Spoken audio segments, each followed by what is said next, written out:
Hello friends, कैसे हैं आप सब। आई होप आप लोग स्वस्थ होंगे, अपनी तैयारी में व्यस्त होंगे। आज हम एनालिसिस करेंगे मैथ्स। ये सभी क्वेश्चन आपके ऑनलाइन एग्जाम में पूछे गए हैं, तो चलिए स्टार्ट करते हैं। क्वेश्चन नंबर फर्स्ट है, प्रथम 50 प्राकृतिक संख्याओं का औसत बताओ।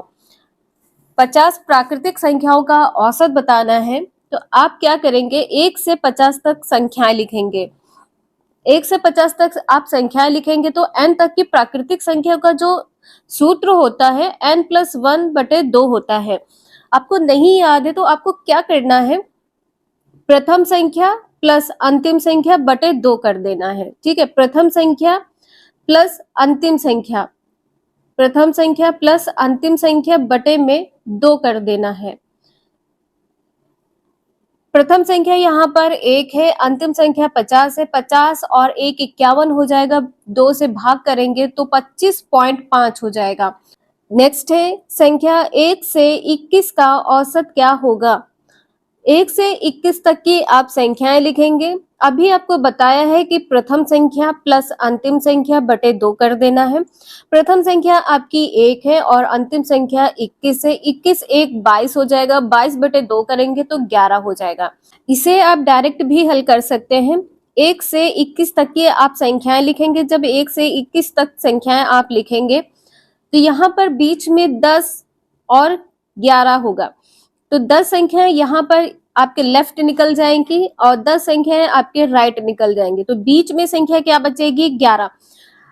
औसत को माध्य संख्या भी कहते हैं, तो आपका आंसर यहाँ पर 11 सही हो जाएगा। नेक्स्ट है संख्याओं 5 से 11 तक औसत क्या होगा। 5 से 11 तक का औसत क्या होगा ये बताना है। अभी हमने आपको बताया था कि प्रथम संख्या प्लस अंतिम संख्या बटे 2 कर देना है। प्रथम संख्या कितनी है, 5 है, अंतिम संख्या कितनी है, 11 है, बटे में क्या कर देना है, 2 कर देना है। आंसर यहाँ पर क्या होगा, 11 5 16 हो जाएगा, बटे में 2 कर देंगे, आपका आंसर यहाँ पर 8 हो जाएगा। अब आप इसे डायरेक्ट भी सॉल्व कर सकते हैं। 8 इसके बाद में डायरेक्ट संख्या कौन सी होगी, 9 होगी, तो 3 संख्या अपने लेफ्ट और 3 संख्या राइट आप छोड़ देंगे, तो बीच की संख्या यहाँ पर क्या हो जाएगी, 8। आपका आंसर यहाँ पर 8 सही होगा। नेक्स्ट है संख्याओं 2 4 6 8 10 12 14 का औसत या माध्य ज्ञात करना है। आपके एग्जाम में औसत ना लिख के माध्य लिखा था कि माध्य ज्ञात करना है, यही संख्याएं आपको दी गई थी। बीच का अंक यहाँ पर क्या हो जाएगा, 8। डायरेक्ट आप निकाल सकते हैं। अभी आपको बताया था कि बराबर संख्याएं इधर और उधर दोनों साइड हटा दीजिए, जो बीच की संख्या बचेगी वही आपका माध्य या माध्यांक हो जाएगा। अब यहाँ पर लगातार m सम संख्याओं का औसत ज्ञात करना है या माध्य ज्ञात करना है, तो आपको क्या करना है, रूल आपका एक ही है, प्रथम संख्या प्लस अंतिम संख्या बटे में 2 कर देना है, तो 2 + 14 बटे 2 कर देंगे। यहाँ पर कितना हो जाएगा, 16 बटे 2 कर देंगे तो कितना आ जाएगा, 8। आपका आंसर यहाँ पर 8 सही हो जाएगा। नेक्स्ट है एक एक नियम से संबंधित पूछे गए प्रश्न है। क्वेश्चन नंबर फर्स्ट है, 10 वस्तुओं का मूल्य 60 रुपए है। यहाँ पर कहा गया है कि 10 वस्तुओं का मूल्य जो है 60 रुपए है। 8 वस्तुओं का मूल्य ज्ञात करना है। 10 वस्तु का मूल्य कितना है, 60 रुपए है। 0 से 0 कट कर देंगे, कितना बचेगा, एक वस्तु का मूल्य 6 रुपए हो जाएगा। तो 8 वस्तु का मूल्य कितना हो जाएगा, 6 × 8, 8 छंग 48 हो जाएगा। आपका आंसर यहाँ पर 48 रुपए सही हो जाएगा। नेक्स्ट है, सोनू ने 15 संतरे 30 रुपए में खरीदे तो 20 संतरे खरीदने के लिए उसे कितने रुपए देने पड़ेंगे।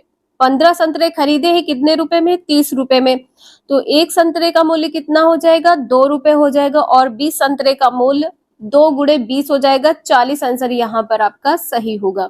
नेक्स्ट है, एक संतरे का मूल्य 2.5 रुपया है, 3.5 दर्जन संतरों का मूल्य क्या होगा। एक संतरे का मूल्य कितना बताया गया है, 2.5 रुपए। 2.5 रुपए बराबर कितना होता है, 5/2 हो गया। अब यहाँ पर कहा गया है कि 3.5 दर्जन, 3.5 और दर्जन यहाँ पर 12, ठीक है। अब यहाँ पर क्या करेंगे, 3 दूनी 6, 1 7/2, यहाँ पर क्या होगा, 7/2, गुणे में कितना है, 12 है, और 5/2 में गुणा करना है, ठीक है। एक का मूल्य कितना दिया है, 5/2 है, तो 3.5 दर्जन का मूल्य ज्ञात करना है। अब यहाँ पर क्या है, 5/2 गुणे 12 गुणे 7/2। जब इसे हल करेंगे तो आपका आंसर यहाँ पर 105 हो जाएगा। 2 एकम 2 और 2 छंग 12, कितना बचेगा यहाँ पर, 6। अब 2 एकम 2, 2 तिया कितना हो जाएगा 6, 3 पच्चे 15 और 15 सती कितना होता है 105। आपका आंसर यहाँ पर 105 रुपए सही हो जाएगा। नेक्स्ट है आपका प्रतिशत से क्वेश्चन पूछा गया है। 2 वर्ष पहले खरीदी गई किसी मशीन के मूल्य में 12% वार्षिक दर से अवमूल्यन यानी कि घट रहा है। यदि इसका मूल्य वर्तमान 9,680 रुपए है, यदि इसका जो वर्तमान मूल्य है 9,680 रुपए है, तो इसका प्रारंभिक मूल्य कितना था ये बताना। पहले मूल्य कितना था, अब का दिया हुआ है 9,680 रुपए है, तो आपको इसे ट्रिक से सॉल्व करना है। आप फॉर्मूले में रखेंगे, आपका 4 से 5 मिनट का टाइम वेस्ट हो जाएगा। तो चलिए इसे हम ट्रिक से सॉल्व करेंगे। 12% कहा गया है, तो 12% को जब आप सॉल्व करेंगे 12/100 कर लीजिए। 4 तिया 12, 4 दूनी 8, 4 पंचे 20, कितना हो जाएगा 3/25 हो जाएगा। ठीक है, अब क्या कह रहा है कि अवमूल्यन हो रहा है, घट रहा है। तो कितना घट रहा है, 3 घट रहा है। कितने पे घट रहा है, 25 पे घट रहा है, तो 25 और यहाँ पर कितना हो जाएगा 22 हो जाएगा। इसी प्रकार से 2 साल का पूछा गया है, अवमूल्यन लगातार 2 वर्ष का है, तो आपको क्या करना है 25 25 कितना होता है 625 होता है, और 22 दूना 44 का 4, 22 दूना 44 और 4 कितना हो गया 48। आपको वर्तमान का मूल्य दिया हुआ है, वर्तमान का मूल्य था 9,680, 9,680 रुपए आपको दिया है। इसमें 2 का जब आप गुणा करेंगे तो कितना हो जाएगा 9,680 रुपए हो जाएगा। अब यहाँ पर कितना बचा 2 बचा, ये 0 हो जाएगा, तो कितना हो जाएगा 20 हो जाएगा। अब जो 20 का गुणा है आपको 625 में करना है। ठीक है, 625 गुणे 20 कर देना है, तो कितना हो जाएगा 2 पंचे 10 का 0, 2 दूनी 4, 1 5 और 6 दूनी 12। तो आपका आंसर यहाँ पर क्या हो जाएगा 12,500। आपका ये आंसर यहाँ पर सही हो जाएगा। आप यहाँ पर आंसर देख सकते हैं, आंसर यहाँ पर 12,500 सही है। नेक्स्ट है, एक वर्गाकार कागज की 2 आसन्न भुजाओं को क्रमशः 20% और 40% घटा दिया जाए तो नया क्षेत्रफल कितने प्रतिशत घट जाएगा। जब इस टाइप के क्वेश्चन आपके एग्जाम में पूछे जाए तो आपको सिंपल क्या करना है, यहाँ पर कहा गया है कि लगातार घट रहा है, 20 और 40 घटा दिया गया है, तो घटा दिया है तो इसका मतलब क्या हो जाएगा माइनस हो रहा है। तो माइनस के साथ आप इस प्रकार से लिखें -20 -40। अब यहाँ पर क्या होगा प्लस हो जाएगा, क्योंकि 20% माइनस का है और माइनस का कितना है 40% है। माइनस माइनस कितना होता है प्लस होता है। ठीक है, माइनस माइनस क्या होता है प्लस होता है। तो यहाँ पर क्या हो जाएगा 20 गुणे 40 बटे में कितना हो जाएगा 100 हो जाएगा। यहाँ पर 0 से 0 कट कर देंगे, कितना बचेगा 4 दूनी 8। ठीक है, इसका हल किया है, यहाँ पर कितना बचा 8 बचा। ये कितना हो जाएगा माइनस का 60 और प्लस 8 बराबर कितना हो जाएगा 52। आपका आंसर यहाँ पर 52% सही होगा। नेक्स्ट है, एक ताजा मछली को सुखाने पर उसका भार 1/3 रह जाता है। सुनीता 1500 किलो ताजा मछली 25 रुपए प्रति किलो के भाव से खरीद कर 1500 किलो 25 रुपए प्रति किलो के भाव से खरीदा है, उनको सुखाकर 80 रुपए प्रति किलो के भाव से बेच देती है। इस प्रकार वह कमाती है।